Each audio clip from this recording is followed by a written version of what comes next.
Oh,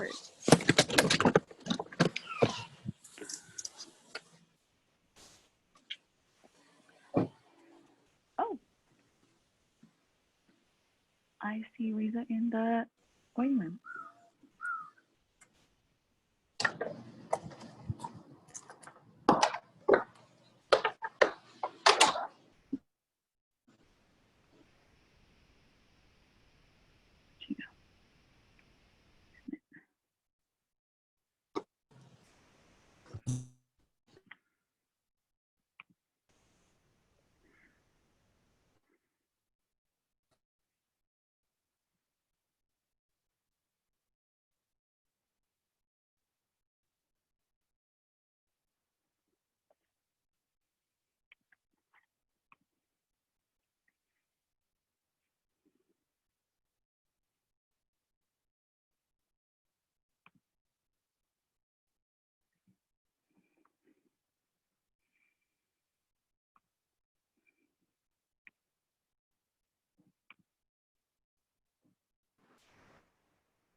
Okay, I think probably we'll get a few more people that will join us as the session continues, but I'll go ahead and kick us off and introduce our speakers for this evening.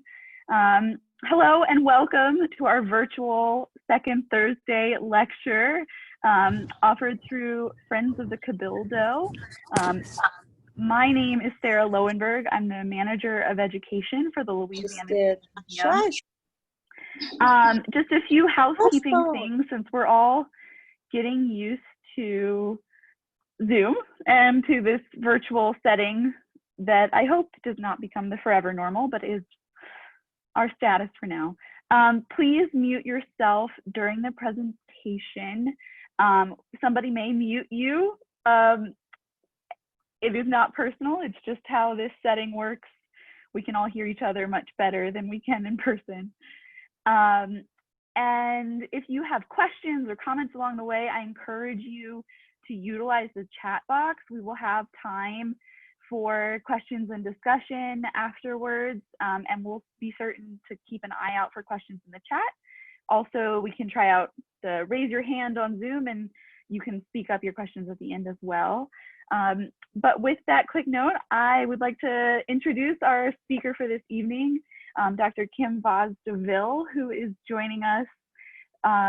It comes as a professor at Xavier University, has worked with the museum in the past on a past exhibition on the baby dolls, and is continuing to work with us on an upcoming project as well. And she'll be speaking on her book, Walking Raddy, the Baby Dolls of New Orleans. This lecture was originally scheduled for, I think, March 12th, so it was the first thing we had to cancel. So we're really thrilled to be able to offer it now in this new setting and host this conversation. We're also joined this evening by Merlin, Kimball, and Riza Vaz-Deville, or also known as Cinnamon Black. I'm really grateful to have you both here as well, and to hear your incredible expertise. So with that, I will turn it over to Kim. You are muted. Yes, can everybody hear me okay? Thumbs up? Okay, great. All right, I'm going to share a lot of information. You're gonna hear mostly from Merlin and Cinnamon about their experiences as baby dolls, but I'm going to go ahead and share my PowerPoint, so that'll kind of keep me on, on the right path, and I'll watch our time together.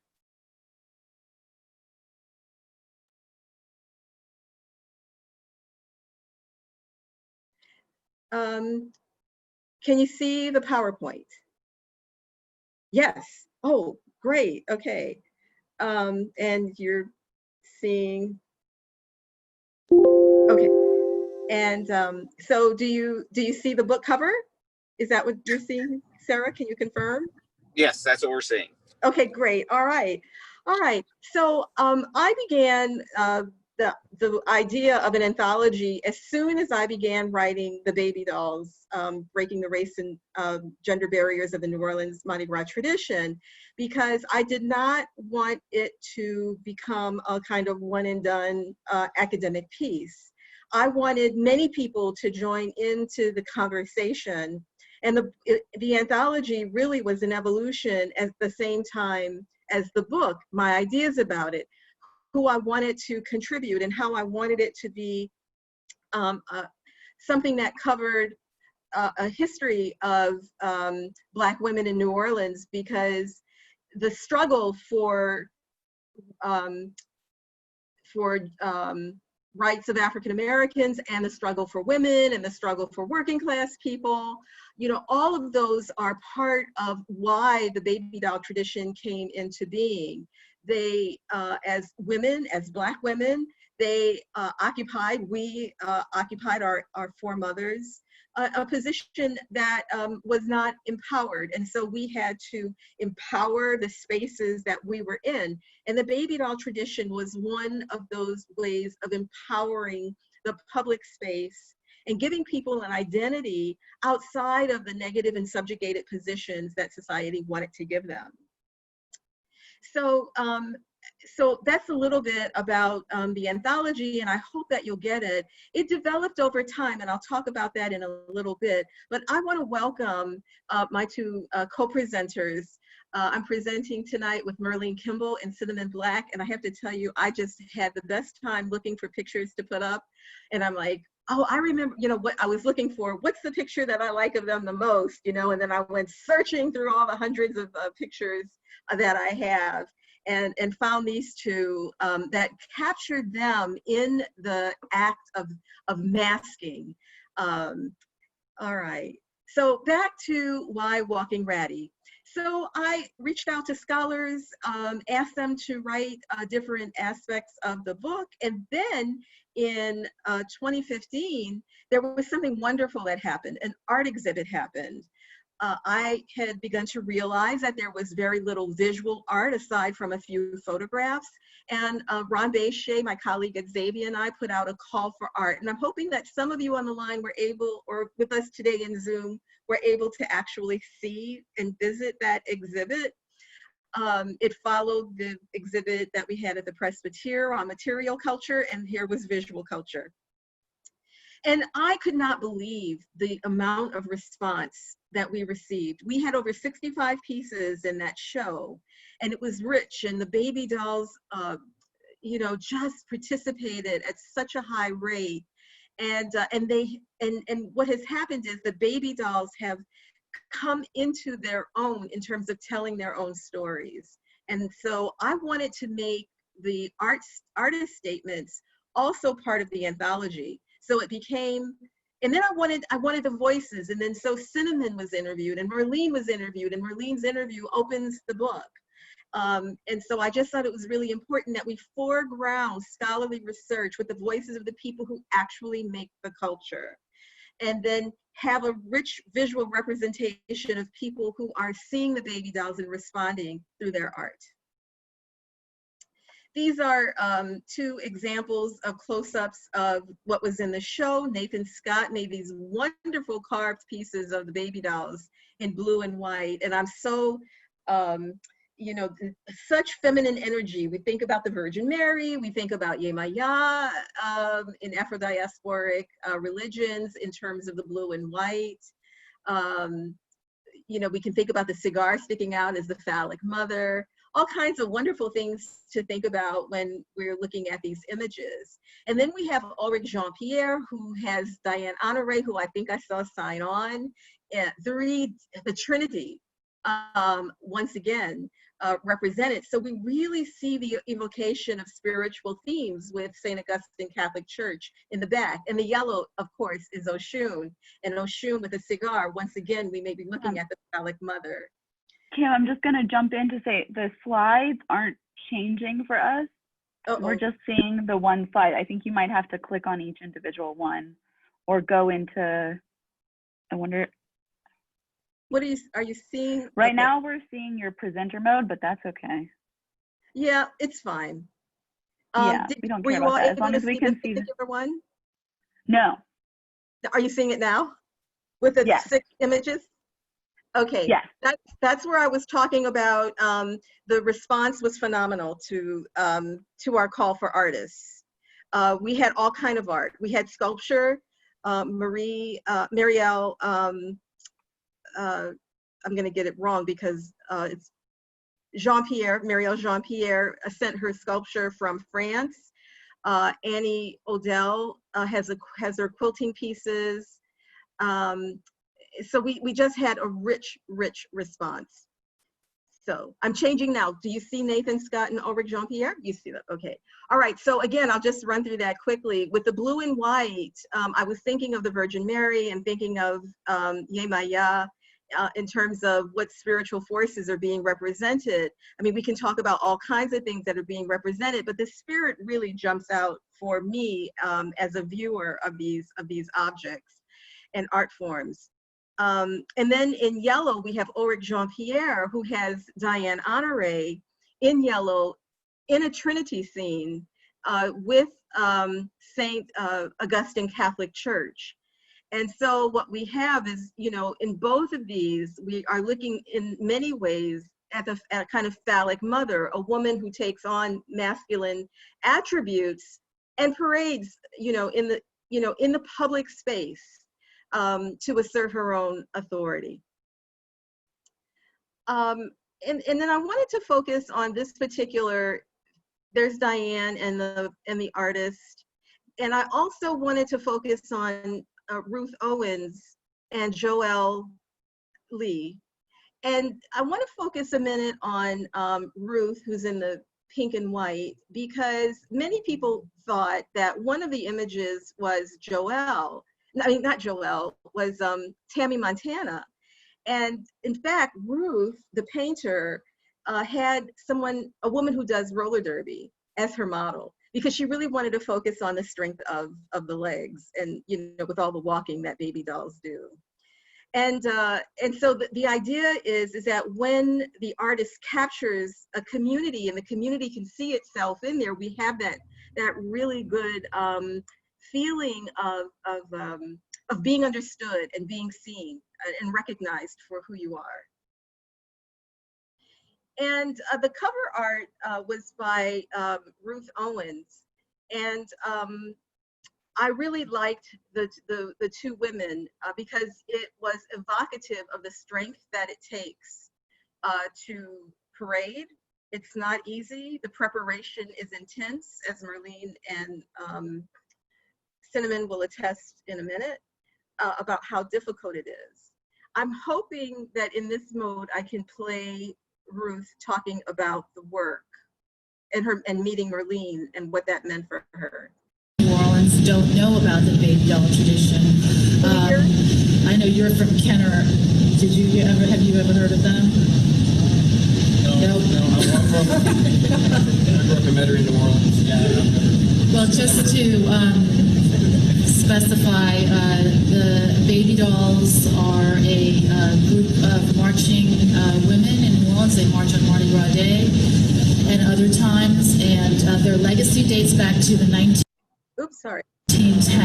and the Black Vice District of New Orleans, which was behind the now extinct Storyville. They were prostitutes that were called baby dolls by their Johns, and so they decided to dress up satirically as baby dolls on those marching days. They walked Raddy, danced the black bottom, and did not shy away from the knife fight if it had to be. So they represent, to me, women with that were dealt burdens and risks in their lives, but they were able to rise above these problems. And so, yes, it's a regional theme, but it has a deeper, more underlying universal theme underneath. And actually just wanted to point out one of the baby dolls is here in the audience today. Merlin, could you stand up, please?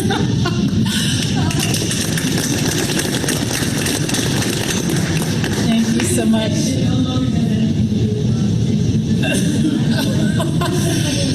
Thank you for saying that. The present day baby dolls have other pursuits in mind, such as community service, and but they have no less joie de vivre than the original baby dolls did, right, Merlin? That's right. So, and I personally, make a personal contact with the baby dolls, and that's how I think that I meet the obligations that everyone up here talks about when they talk about community. So, Merlin and I have become friends, and I think that community is important in that way, but mine is more of a personal way that I touch, and they touch me. Okay. All right.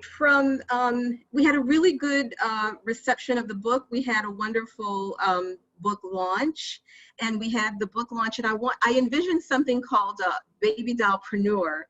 And so all the different baby doll groups had the opportunity and took the opportunity to display things that they make based on the philosophy and creativity of their particular groups. And we had a really great book launch. And what I want to focus on now is we were invited to go to the Louisiana Book Festival. And at that Louisiana Book Festival, some of the baby dolls attended, and they attended en masse. And I want to share with you a description of what baby dolling is today, because the anthology, the baby doll book covered history and the why and the why of it and the what of it.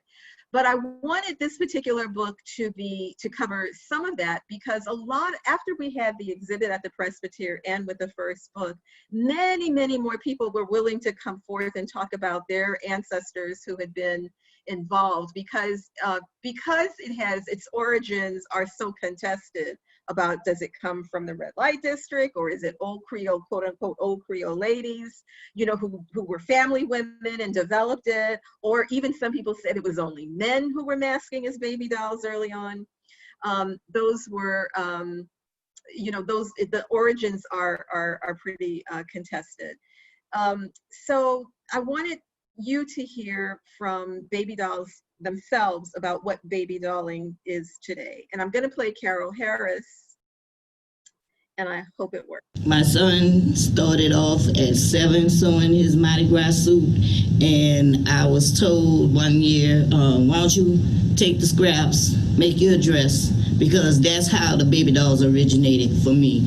And that's what I do in our outfits. We'll have, in today's world, we have, we go and we get our fabric. This fabric was done for another occasion. She has one occasion, and then she has, so we multi-blended. Sometimes we will come all in as in one color, or as of like today, we mixed everything together.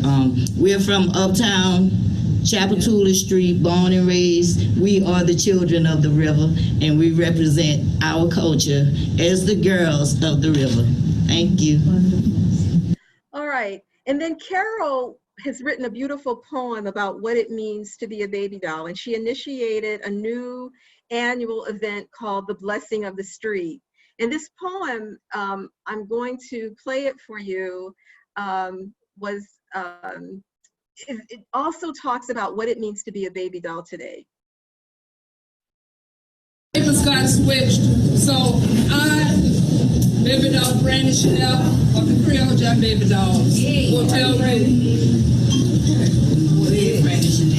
Many ask, what is a baby doll? Okay. We are the women who have been everything but truly appreciated and respected for all that we do. We are the women who have sacrificed much of ourselves to empower, support, and encourage our loved ones. We are the quiet heroes, the sheroes of this city, of New Orleans. We, collectively, the baby dolls, come together to celebrate the spirit of being a woman. Next page. That's what happens when you write fast and you don't review. Okay. We have been told stories of our ancestors creating dresses with scraps or remnants of fabric, but no more. Look around you. I'm going off script. Look around you. Today we walk through our neighborhoods with a Raddy walk or strut to celebrate ourselves, our ancestors, and our culture. We are and will continue to be all that it takes to keep our community alive. To each and every one of you, I thank you, and I truly thank you. Kit worked really hard, and I thank you all for being here today, and I thank everyone who had something to do with this program. And when you see me come that Mardi Gras morning, just call out to me, hey baby doll, les want on roulette, people. Okay. I just have just a little bit more before we, focus, and we're really going to get into the focus on Merlin and Cinnamon. But the question is, why continue the tradition? And Elena Harris also was at the Louisiana Book Festival with and so this is what she has to say about why continuing it. We had to walk Raddy to get here this morning. So it's good to be here. I grew up in New Orleans. I have memories of the baby dolls from a small child.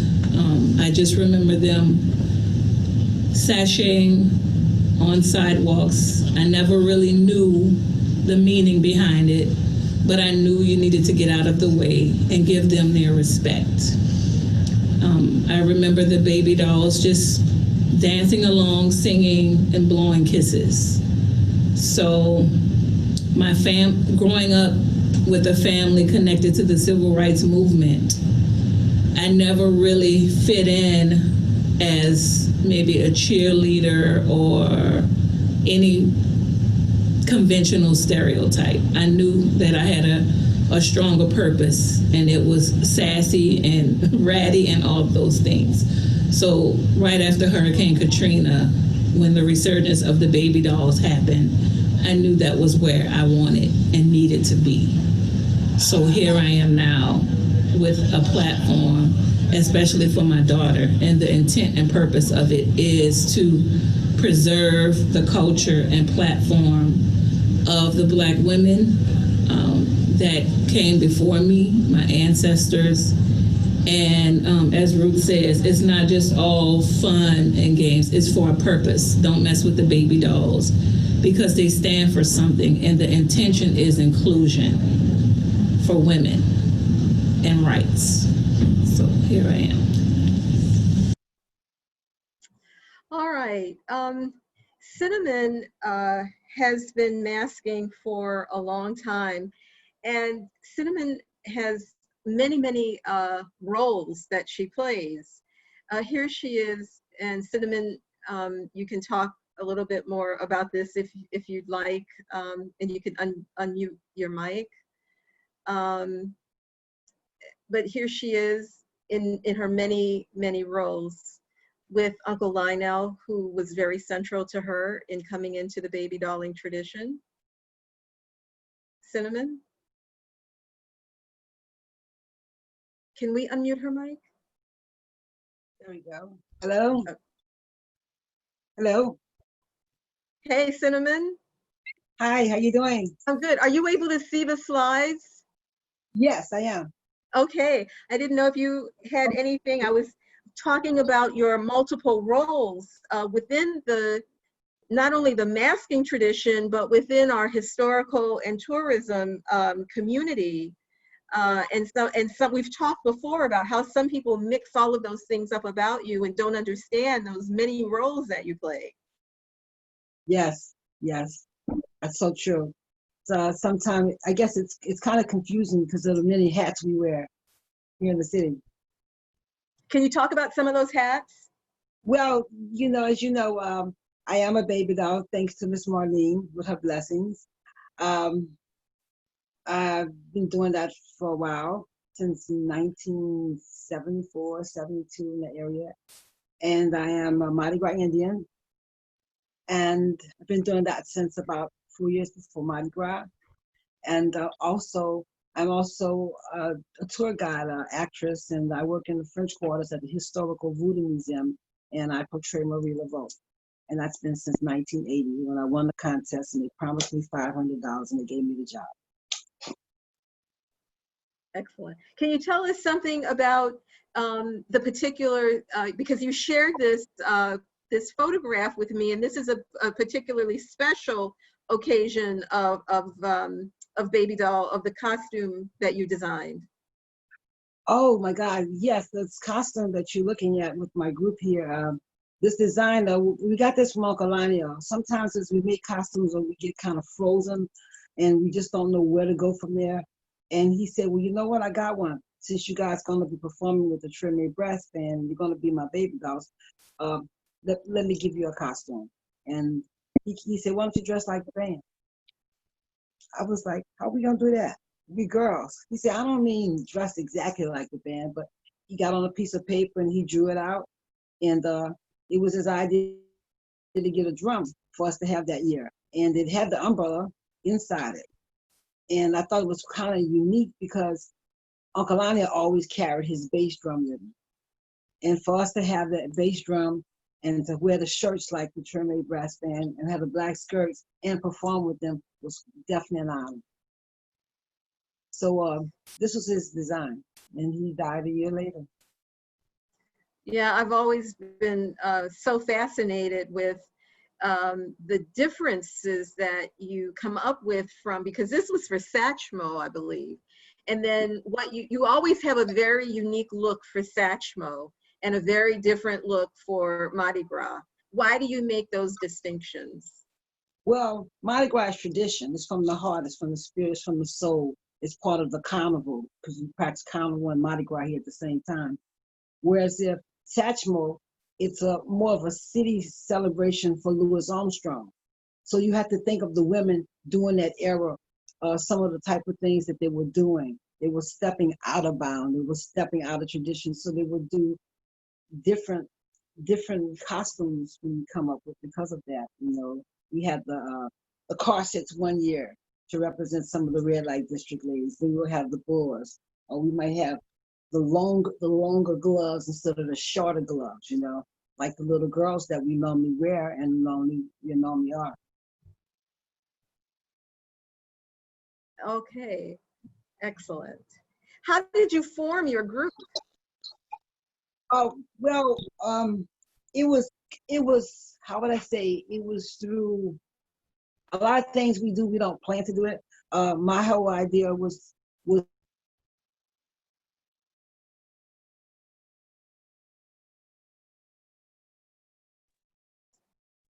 me and about 3 or 4 little project. And during that time, my grandmother said, you're not gonna put no bow through your legs. So we ended up being Cabbage Patch Kids. You know, we got rags and we sold it up and we carried baby dolls. But I was fortunate enough once I grew up to meet Miss Marlene, and she, you know, we spoke of it, and she says, well, my grandmother had a group and I'm having a group. I was like, I want to be in it.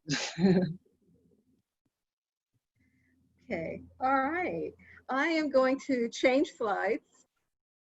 And you also are so iconic now, so important to the Black masking Indian culture, as well as the baby doll culture, and just to New Orleans, that you have had many paintings of your likeness by many different artists. And this is the most recent is appearing on a product that we can all purchase. Do you want to tell us about that? Well, that's a really exciting product that's been produced by the Red Bean. There's a group called the Red Beans here, and they're another masking group where they mask with red beans to decorate their costumes, and very, very elaborate costumes, very, very beautiful. And they're raising money right now for the COVID-19, for the culture, people who are in the culture, the seniors, the people who can't get food, the frontline workers. And this is one of the products that they're using, and if you go out and purchase it, the money is not coming to me, it is going straight to the culture so that we can continue to eat during these struggles that we're having during this COVID time. It's a wonderful thing.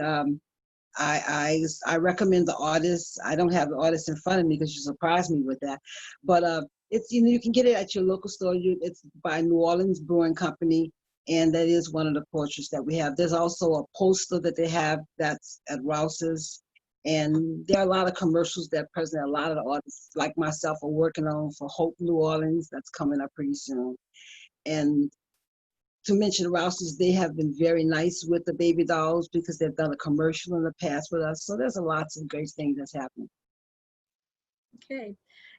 Also part of the Walking Raddy exhibit was photographs by Kathleen Flynn. And Kathleen Flynn, who's a journalist, became very fascinated with cinnamon and her masking. And I'm going to play that video, short video documentary that she did of you. I'm going to play that right now.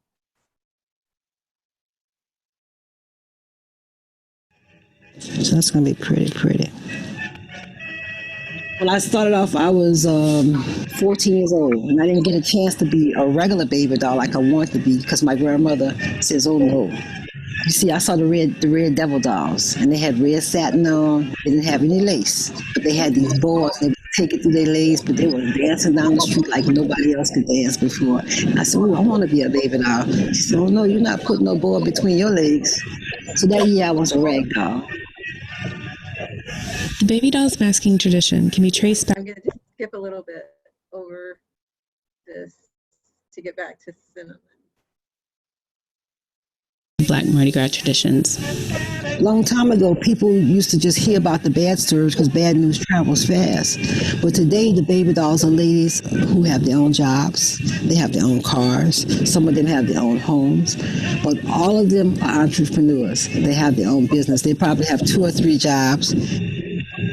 What they stand for is not something that you just put it on just because you want to be seen. It means that you're a lady at all times. It means you have self-respect for yourself. You have dignity. You try to do things in your community to make it a better place to live. You know, you see, baby dolls is kind of unique, and I kind of liked it when I got in 1974. Because at that time, you had to be chosen to get in. You didn't just put the clothes on and come out and become a baby doll. You had to be socially accepted. They had to watch you in there, and you had to ask you. Because if you put it on and you wasn't asked, back then they'd tear your clothes off or put tissue paper all over your house. There are about a half dozen groups that mask as baby dolls today. You may see them on Super Sunday or St. Joseph's Day with the Mardi Gras Indian tribes of their ward, rolling with the Skull and Bone gangs on Mardi Gras morning, or marching in a number of Mardi Gras parades. I was a gold digger baby doll one day, and when Miss Cato had something going on, I was a Cato baby doll. You see what happened? I lived on Esplanade Street. My house is on Esplanade Street. My front door was the 7th ward, and my back door was the 6th ward. I didn't know what to do, because if I was a Cato baby doll, well, we went to senior citizens' homes. We made pillows. You know, we did creative things. We were in the Muses Parade. But when I was a gold digger baby doll, oh, we learned how to dance. Are you kidding? It was no longer being Miss Prissy stand up. We were dancing on the tables. We were monkey shining. That's the difference between second line and monkey shine. Because when you're second line, you're just doing it. You're just doing it. But when you're monkey shining, you're really getting down. So we learned how to do it all by being a gold digger baby doll. I guess they called me the renegade baby doll because I went back and forth. It was all right until after Katrina. Because after coming to Katrina, you can't be in 2 clubs at once that compete with each other. So Melania says, Cinnamon, I tell you what you're going to do. I'm going to give you my baby dolls. You go ahead and run the trade and I'll make the dolls out. And you didn't know that men are baby dolls too, huh? Kalania's a baby doll. Sarah Neville was a baby doll. Those were the shoes I used right after the trainer. I used them so much the heels went away, so I put the streamers around to cover them. And those shoes will be on my grave when I pass.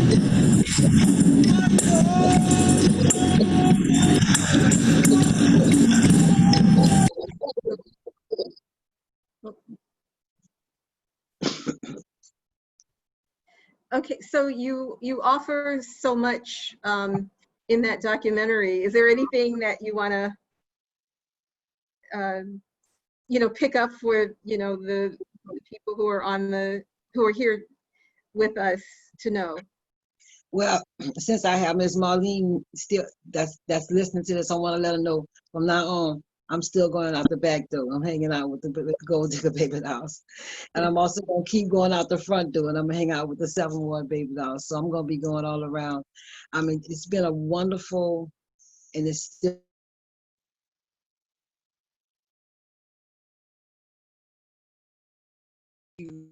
really look at it. It's women helping women. It's community development. It's sharing secrets. And it's teaching little things. It's teaching little things about children and senior citizens, and it's about life. And I'm so happy today that you wrote in the book and we've expanded so much. We have many baby dolls. Thank you. Yeah. Yes, for those who still have not had a chance to read the book, when Cinnamon goes into detail in many of the things covered in that clip, and I think that you all will just find it fascinating. All right, so we're going to focus on Merlin. And Merlin, if you would like to unmute your mic, and Cinnamon, keep your mic unmuted. In the book, I talk a lot about Merlin's playful nature. I have a lot of photographs of Merlin, doing what is what you do on Mardi Gras. Cinnamon calls it, the monkey shine, and Merlin sort of embodies that in her gestures and in the way she moves her legs and her body, and I just think that this picture of her with Kermit and the other baby dolls, it just kind of captures her playful spirit so much.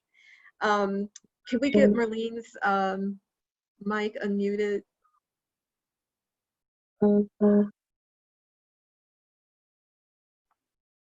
Okay. You got me? Yeah. Yes. Okay. And also, I want to mention that Merlin's interview is the first thing that that readers encounter. And Megan Holt, who did the interview, is also here with us. Merlin, what would you like to say about the playful nature that you have when you're out masking on Mardi Gras Day, or whenever you have that costume on?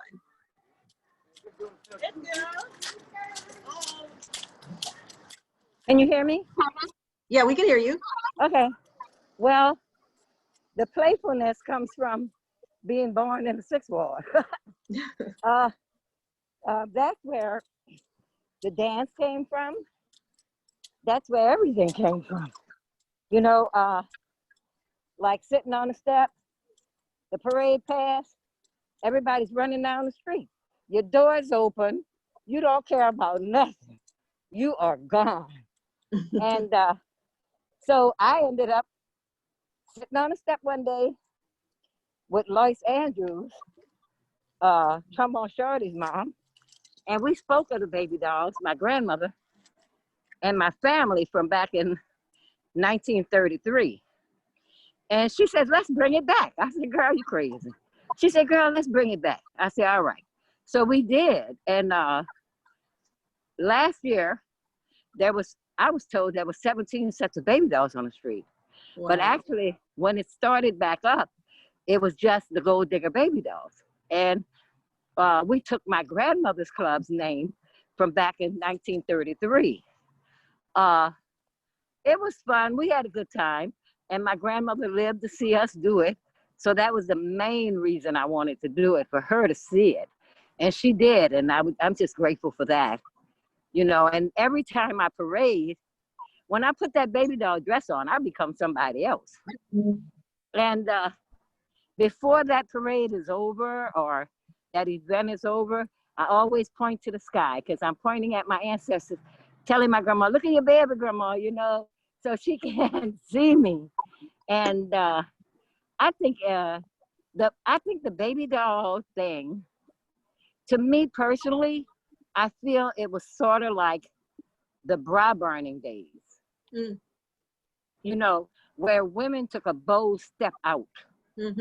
And because back then, you had to kneel on the floor and your skirt had to touch the floor. And if it didn't, you were considered like a loose woman.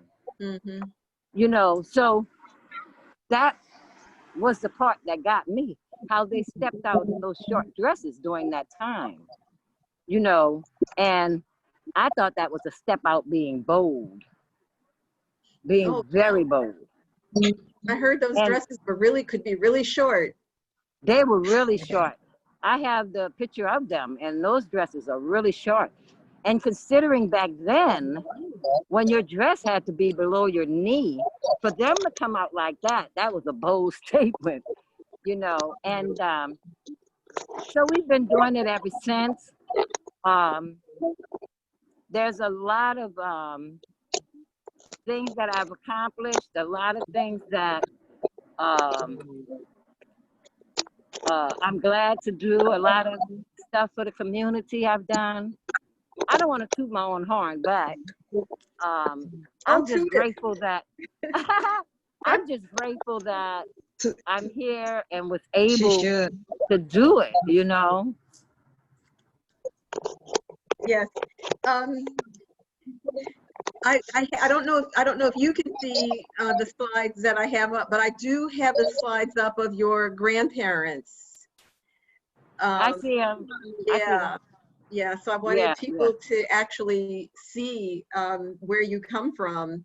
And I remember that when we met, I had copies of these pictures, and you were the one to identify them as belonging to your family. Right.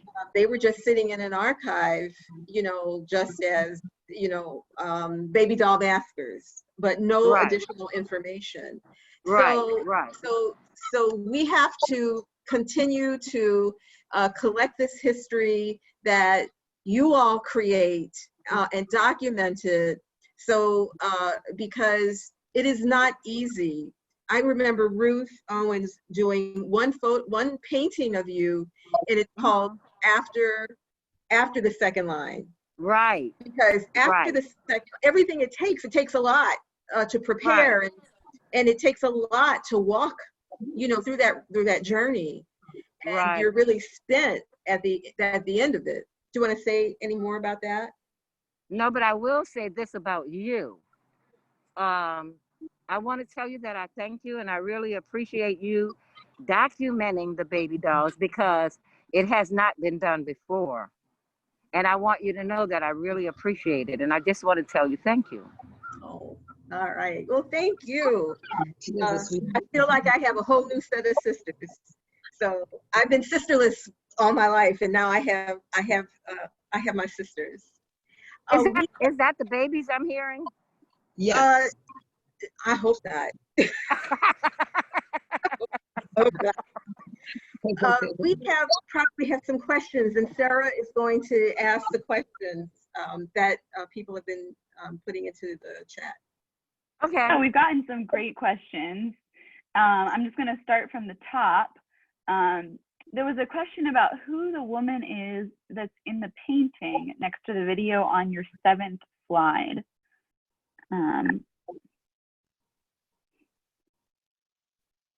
That's Merlin. Yeah. Oh.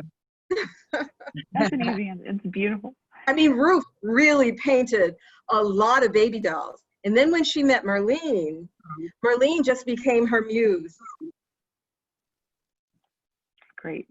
That's the picture after the second line. Yeah. That's it. Yeah. Wow. I remember. Ruth is amazing. She is. She is. I love it. Yeah. I love the picture. That really does capture that spirit. Yeah. Another question, I think that Merlin, actually, you may have answered this, but how many baby doll groups are there today? I was told there was 17 last carnival. And it started out with one. Yeah. Well, the last baby dolls that we had was the Baptiste gang, and they were like in the early 60s, and it was like over, and there was no more baby dolls until Lois and I brought it back. And now it's taken off, and I'm glad of it. And Just when to did have you them back. start the Gold Diggers or restart? I'm not sure, but I think it was like 75, 76 or something like that. Cinnamon? Yeah. 76. 76, somewhere back then. Because I know Mama Goo and all of us came out. And the Yeah. Baptiste ladies came out. Sure did. You know, yeah. And then we brought it back again. I think it was like in the 80s. Yeah, We 1980. brought it back again. And we haven't stopped yet. Katrina stopped us, but other than Katrina, we've been doing it, you know. Wow. I just want to call out this comment from Anne, who said, "It's a reclamation of our innocence and sovereignty." It's a beautiful comment. And a comment about Cinnamon, the paintings and posters that you mentioned, hoping to purchase or make a donation. I believe that they're available through Wear Yart Gallery and Feed the Second Line, the project through Red Beans, if there's anything you want to add to that. Yeah, that's exactly it. That's exactly where you go and get that painting, and you can call some of the local Rouse stores. They have some of the paintings as well. Oh, great. Thank you. And this question also from Anne, I'm just going to read it word for word because it's phrased beautifully. I cannot help but bring Cardi B and Megan Thee Stallion's new release WAP to the discussion, particularly in the pursuit and claiming of women's agency, sensuality, and sovereignty. I'm keen to know your thoughts, insights, or opinions on their latest release. Well, I have to say, women have always had a struggle of trying to stand up for who they are and what their capabilities are. So I commend them.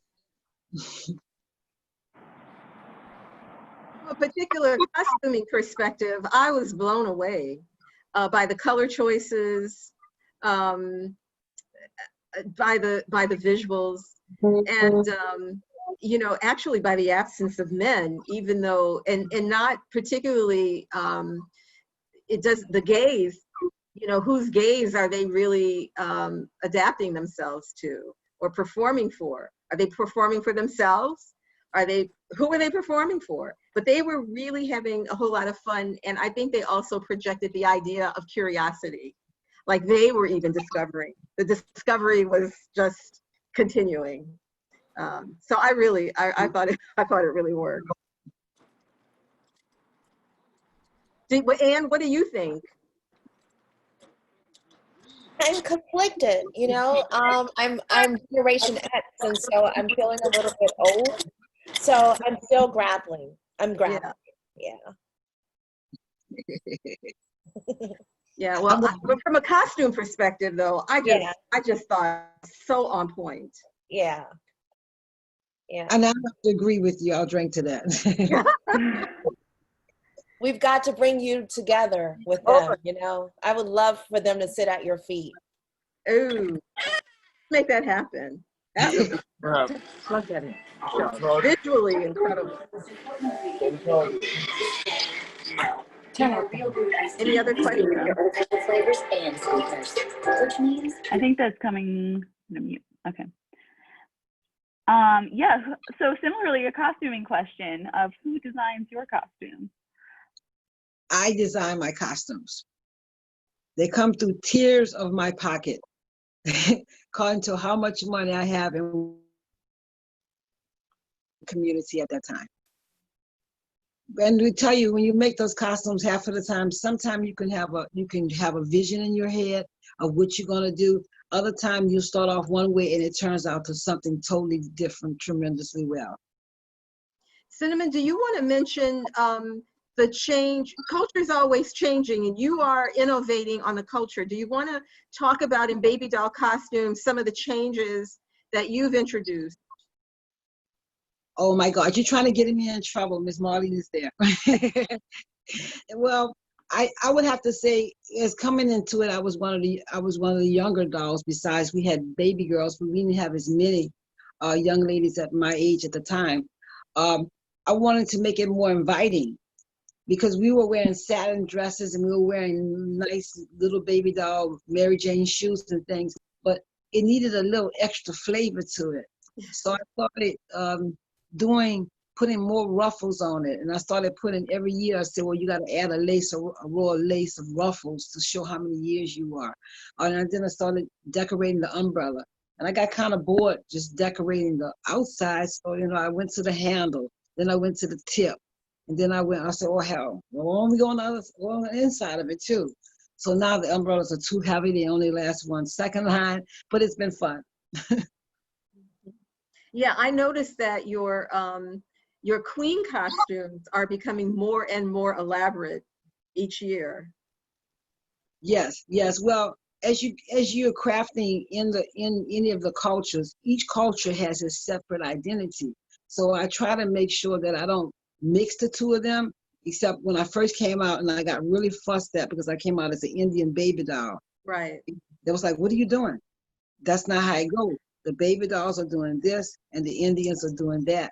So as I kind of getting fussed at, I started to separate the two, and I tried my best to make sure that baby dolls have nothing but lace, like Miss Marlene would say, ribbons and satin, and the Indians would have stones and beads and feathers.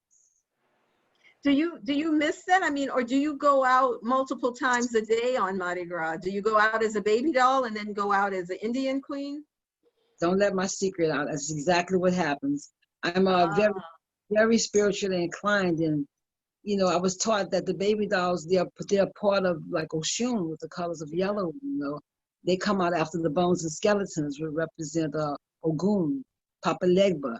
They represent the change of the night to the day. So they gather souls, and they're also a scare straight program that helps little children continue to stay, be good.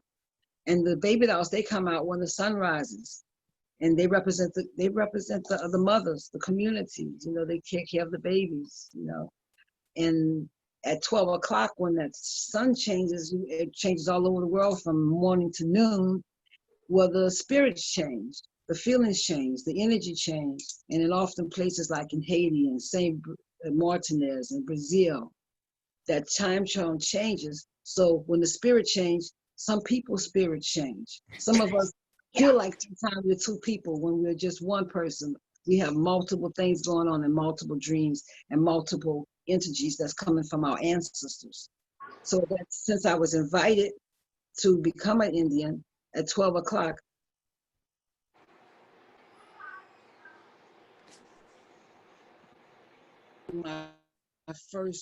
they're like the first time they're coming out first. So I have an opportunity to change that costume. But as for the Marie Laveau costume, well, that was something that you don't pick voodoo, voodoo picks you. Yeah. Right. Marie Laveau was married to, can you hear me? Yes, darling. Yeah. Marie Laveau was married to my grandmother's cousin. Merlin, can you say how long your family has been in the Treme? Well, I know it's like 6 generations from Rampart to Robinson, which is like 4 or 5 blocks. My family goes like 6 generations. Wow. Yeah, right there. That's the reason I bought the house in the 1500 block of Dumaine. And my daughter, my grandchildren, my daughter was finished, she was a teenager and all when I got that. So then I got my grandkids and they were born there. I was raised in the next block. My mom was raised in the next block in the 1400 block. And my grandmother was raised in the 1100 block with my great-grandparents, who was Rick Asner's. My great-grandfather came here with a cousin, and every Rick Asner in the United States is related. Yes. Jews. Yes. We're Jews, honey. Because of my great-grandmother. And then it goes to my grandmother and my mother, me, my kids. We're all Jews. Because it comes from the woman, not the man. Right. Right. This is something we just found out. I thought I was Catholic. But your grandmother was, Miss Marlene, tell them how old your grandmother was when she saw us in them suits. She was 100? Oh, I don't know. She was probably in her 80s, 90s. In the 90s, yeah. Yeah, she was up there. But she saw it. That's the important thing. Yeah. I'm just so happy that she saw that we brought it back. You know, I'm just happy she saw that. Because she says it was the most fun she had in her whole life. And I couldn't believe that. But that's what she said, so I had to believe it. And when she saw us, I mean, she started crying and laughing at the same time. Scared me half to death. Yeah, it was like that. That's my grandma.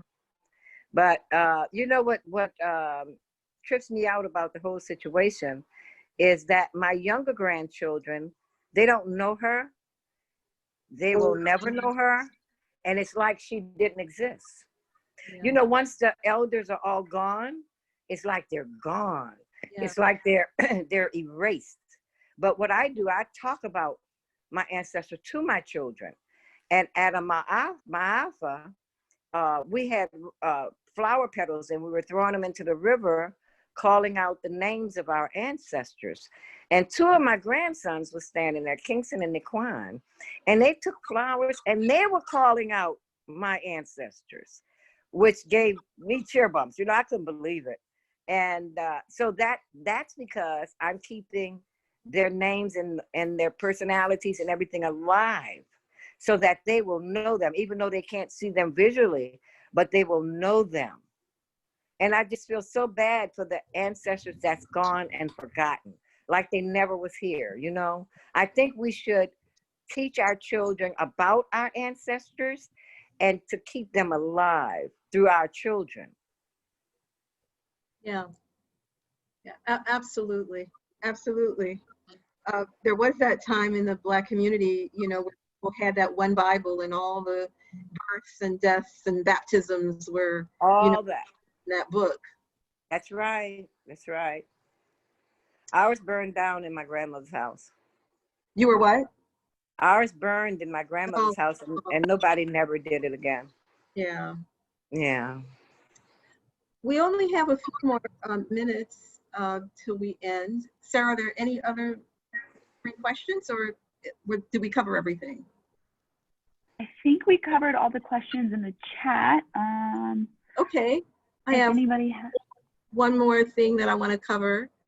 The community has experienced a severe tragedy, and I wanted to acknowledge that because the person who was so cruelly murdered was so close to Cinnamon. And, you know, we grieve for Kim, and we grieve for Cinnamon, and we grieve for Faya. And her children and her family. The whole city. The whole city is grieving and in grief. Yes, and, I found this, goodness, I hope I can read it through this thing, but I found this quote from Big Queen Andrew Young, and I was thinking about, you know, the murder of Kim was preceded by the murder of someone else, and so here we are in this cycle. And he was saying, this is a saying that Andrew Young, who was born in New Orleans and grew up in New Orleans, experienced Jim Crow in New Orleans, and then was out trying to motivate African Americans to demonstrate against Jim Crow laws. And he said, we are trying to free people when we are also enslaved by a lack of background under a segregated upbringing. All of the emotional problems, lethargy, misguided enthusiasm, impetuousness, comes because we're tearing each other up because of the structure, systemic racism, that we are encapsulated in. And I couldn't help but to think that that was, for me, that's my way of understanding it. But Cinnamon, we all are so hurt for you and for what she represented. Well, thank you so much. And like it was the whole, she affected the whole city. She touched so many lives. And I feel the pain, the city feels the pain, the tribe feel the pain, because we as a whole people, we have to stop killing ourselves. We have to stop the violence. We already have the corona killing us, we have the police killing us. We do not have to kill ourselves. Yes. And I had like a double whammy, because I got Kim, and then my cousin passed away. His funeral was this morning. So my eyes are all swollen, everything. But it was like getting slapped twice in the face. Yeah. I just left. I went to Baton Rouge to my cousin's house, and I stayed there.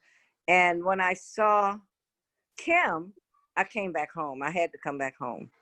It was just too much. It's too much killing. It has to stop, please. I can't take any more of that. And Kim really didn't deserve that. She was such a sweet person. I loved her so much, Whew. Yes. So I think as leaders, we all have to try to do our best, because in the culture, we are being watched. So we have to try our best to try to demonstrate as much of less violent acts that we can, even now as we're bereaving, wear your mask. I think that music has a lot to do with it as well, that they're listening to constantly. Yeah. I think that is like programming them, brainwashing them, and making them violent. And I think that music should stop. And maybe that would help. Because I've been trying to think of how to stop it. I just can't think of a way but to stop that music. That's one. Because it's all about violence, and the people that's putting it out, that's what they want, is the violence, so they can have the killings and all that going on. They don't want anybody rapping about positive things and good things. They don't want that, and it would sell, but they don't want it. They want the violence. And I just wish we would stop that, You're right. Yeah. The music, look at the second line music. When we play the second line music, you don't get that same feeling you want to kill somebody. Right. When you play that second line music, you forget about your worries. Yeah. I'm gonna tell you this: you could have children in the back seat, and you're driving down the street. You can try it, Kim, on yours. Put on some rap music, and watch those kids. They're gonna bounce all over the walls, all over the ceiling. They're everywhere. Whoa, whoa, whoa. And then you turn it off, and you put it to some old school music, and watch they all settle down and be still. And they're listening. Yeah. It calms the children down. That rap music make them hyper and crazy, Yeah. Yeah. Yeah. And they say music calms the savage beast or something like that. I think that's true, because there's some music that make people just go nuts, and it's that rap music. Yeah, we live in a culture we do live in a patriarchal culture of violence. Right. And they're the systems within systems. So we're up against a huge system. You can rally, peace. It won't help. I want to show something. I don't know, Cinnamon, if you've had a chance to see what Vashni, when she was doing some filming. And Vashni, Merlin, she took those beautiful dual shots of you, and those and Vashni's photographs of the baby dolls are also in Walking Raddy. And she found this clip, and I want to share it with you. You may have to change which window you're sharing. If it doesn't pop up on our screen, I'll let you know. Did it pop up? No, we still just see the PowerPoint. Okay. You might have to go back and restart screen share for a different window.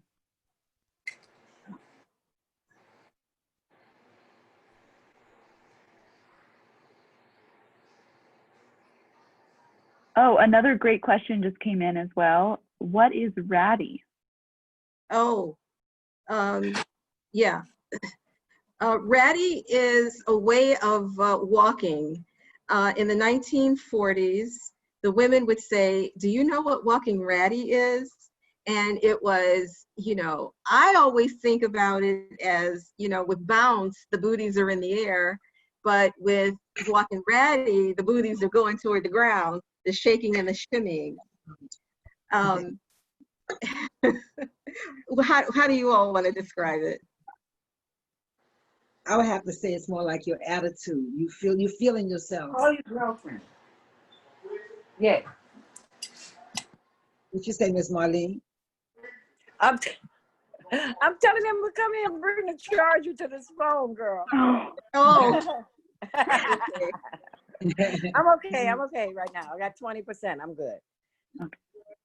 All right. Well, I don't think my screen wants to share anything. Yeah, sure. It's charging now. I know. Do you see it now? No, screen sharing's off now. Oh, that's I'm looking right. at you. Okay. Oh. Share. No. It's starting. It's saying starting. Okay. Screen share. Yes, it's Can buffering. Can you see something? It's the PowerPoint, but we'll see if it. It's buffering. No, you don't see anything? Can hear it. No. You know what? I was going to say that I would send it, but I.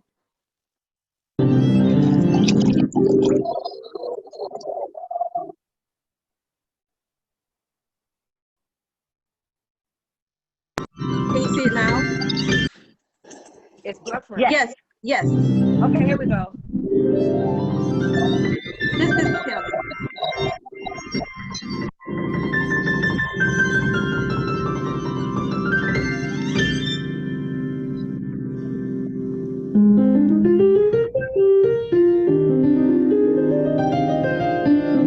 You can't stop spirit. Spirit doesn't have a name, and neither does feeling. What is real is.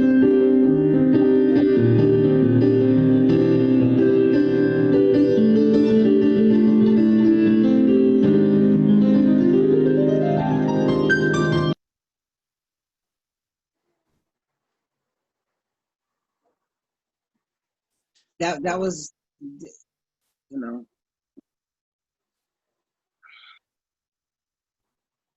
the spirit of fire. Yeah, she was every bit of it. Yeah. Big queen cutie. Big queen. Little girls not this big, but big queen. Coochie mama. You don't bow down. Well, we thank you, Cinnamon and Merlin and Diane.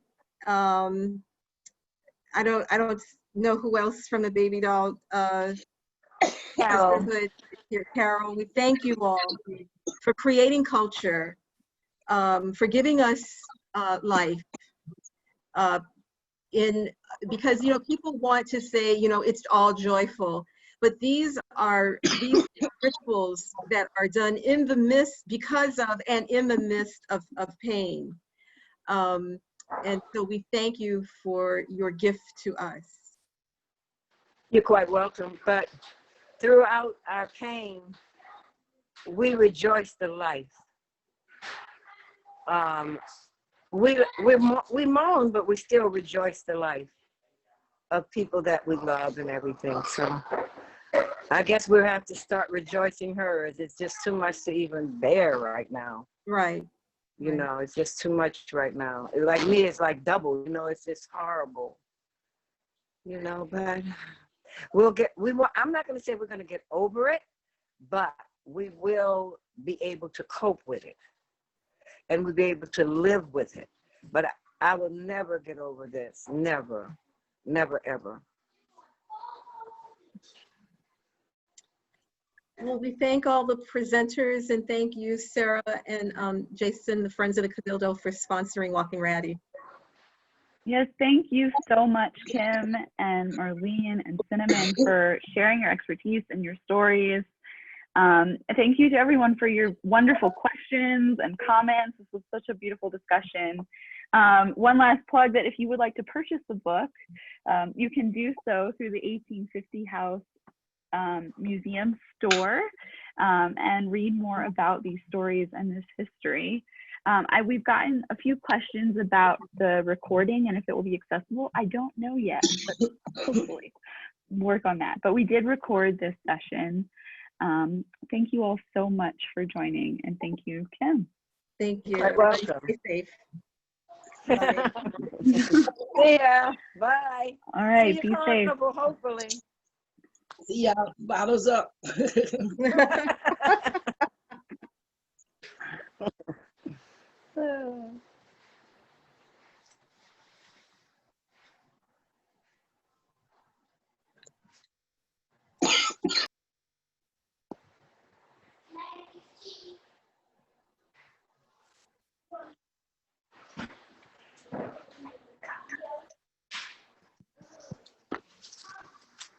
By the Okay. way, recording be shared?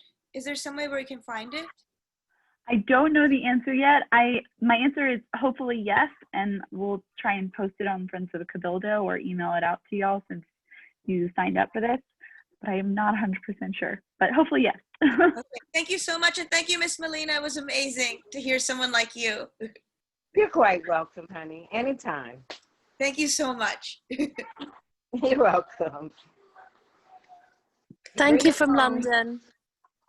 Oh, tell her hello. Thank you so much. Thank you so much. Good night. Thank you Good so night. much. Yes, good night. Goodbye, Bring Dr. the phone to her.